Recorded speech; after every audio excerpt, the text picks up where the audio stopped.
Marlène et Jean-Claude sommes très heureux de te présenter une émission très spéciale afin de comprendre les faits d'actualité.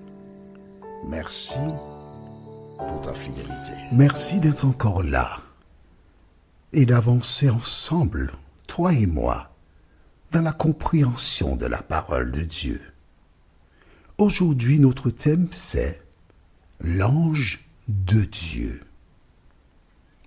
La référence biblique se trouve au livre de Exode, chapitre 14, les versets 19 et 20.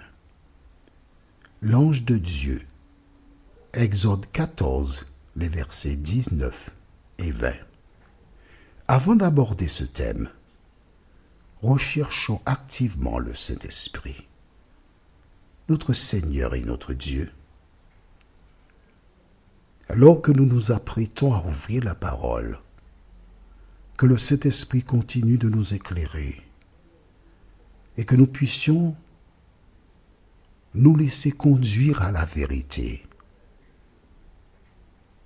Nous t'en prions au nom de Jésus pour ta gloire éternelle. Amen. Rappelle-toi, le peuple avait une foi chancelante. Ils étaient contents de laisser l'Égypte. Mais à la première difficulté, ils ont eu peur. Et ça me fait penser à un disciple de Jésus. Il s'appelle Pierre. Un jour, un peu avant le matin, les disciples étaient dans une barque, ils voguaient. Et Jésus alla vers eux en marchant sur la mer. Quand ils ont vu cette personne marcher sur la mer, la Bible déclare qu'ils ont eu peur. Exactement comme ces Israélites, ces Hébreux, qui ont eu peur en voyant les Égyptiens. La peur, c'est quelque chose de normal. La Bible déclare qu'ils commençaient à crier, à gesticuler et à dire « c'est un fantôme ». Mais oui, c'est écrit dans la Bible, oui, ça. Et quand je lis ce passage, je suis mort de rire. MDR, mort de rire. Parce que dans mon cerveau, j'essaie de voir ces hommes qui crient, qui ne peuvent pas sortir et courir sur la mer.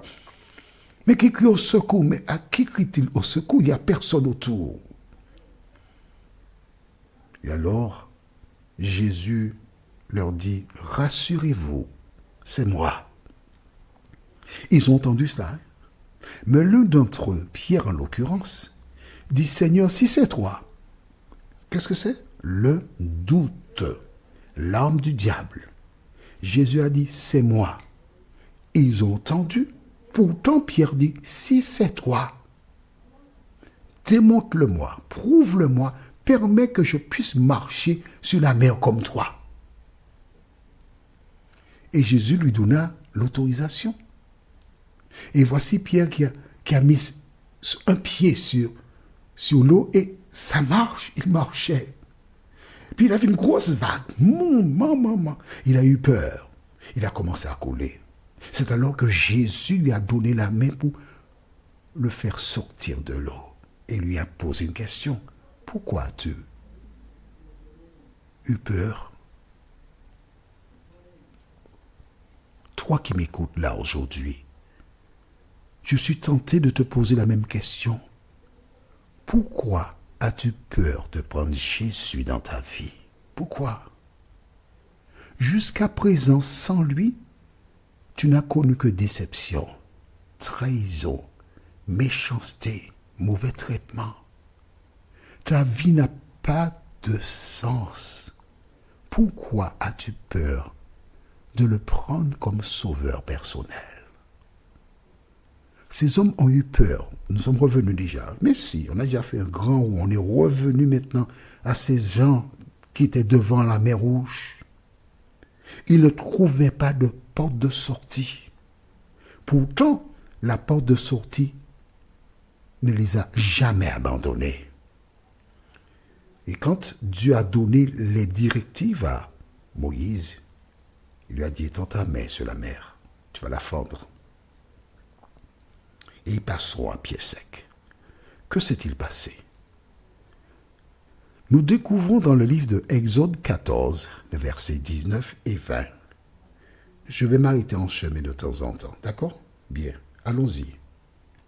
L'ange de Dieu qui allait devant le camp d'Israël partit et alla derrière eux, et la colonne de nuée qui les précédait partit et c'était derrière eux. Aïe, aïe, aïe.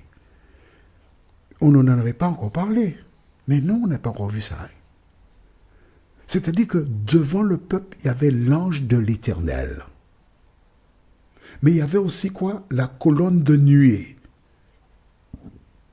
À partir du moment où Dieu a dit à Moïse, tu vas étendre ta main sur la mer et tu vas la fendre, l'ange qui était devant, donc qui dirigeait le peuple, à son insu, puisqu'il ne le voyait pas l'ange. Tu penses bien que s'ils avaient vu l'ange, et s'ils avaient vu la colonne de nuée, ils ne tiendraient pas ces propos. Pourquoi? Parce qu'ils comprendraient que Dieu les accompagne. L'ange et la colonne ont été à l'arrière. Ils ont été comme un tampon, comme un pare-choc à l'arrière, afin de protéger le peuple d'Israël. Comment? La Bible ne nous donne pas de détails là-dessus. Mais ils ont été à l'arrière. Ce n'est pas pour faire joli, non? Ils remplissent une mission divine que nous ne connaissons pas, que nous ne comprenons pas, mais ils ont été à l'arrière. Et ils se tenaient derrière eux. Verset 20. Elle se plaça entre le camp des Égyptiens et le camp d'Israël. Cette nuée était ténébreuse d'un côté et de l'autre. Elle éclairait la nuit. Et les deux camps n'approchèrent point l'un de l'autre pendant toute la nuit. Ténébreuse, qu'est-ce que ça veut dire?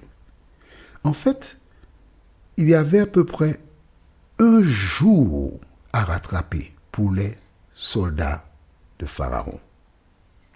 La nuée a été se placer à l'arrière.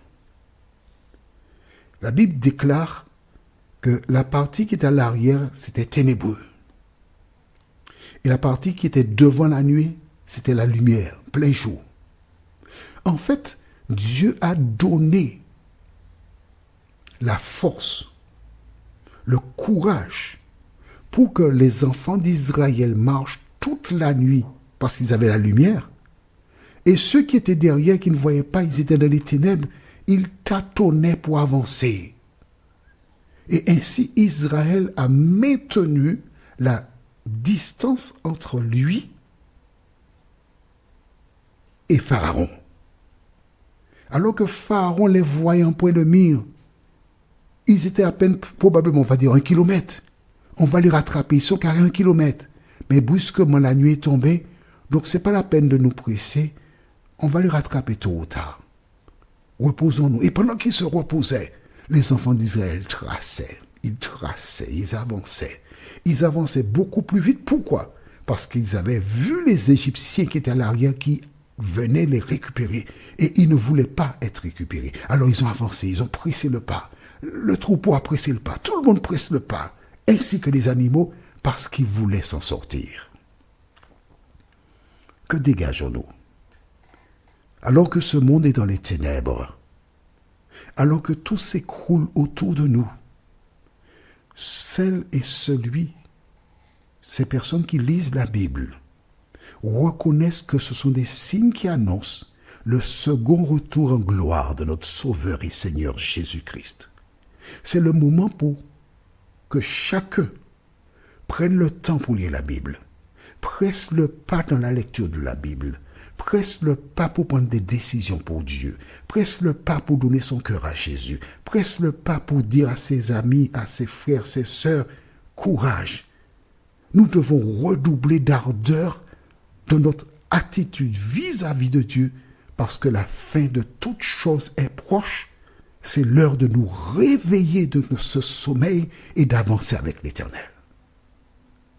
Les enfants d'Israël Ils marchaient. Ils voyaient la lumière derrière eux. Aussi longtemps qu'il y avait la lumière, ils pouvaient marcher. Mais ils étaient à milieu d'imaginer qu'à l'arrière, le Seigneur avait jeté les ténèbres sur le camp de Pharaon et qu'il ne pouvait pas les atteindre. Mon ami, quelles que soient les difficultés que tu rencontres, n'oublie pas que Jésus est avec toi. Il se manifestera d'une manière ou d'une autre pour te rappeler qu'il t'aime, qu'il est près de toi et il n'abandonne jamais ses enfants. Le thème pour la prochaine intervention, ce sera la mer à sec. La référence est Exode 14, versets 21 et 22. La mer à sec. Prions, notre Seigneur et notre Dieu. Merci pour la parole. Merci pour ces différents exemples que tu nous laisses, qui ont été écrits pour notre instruction, à nous qui sommes parvenus à la fin des temps. Seigneur, de nous aider à garder à l'esprit que tu veilles sur nous et que tu n'abandonnes jamais ceux qui se confient en toi, nous t'en prions. Au nom de Jésus et pour ta gloire éternelle. Amen. Que l'Éternel continue de te bénir et il me tarde de te retrouver. Nous sommes parvenus au terme de notre réflexion.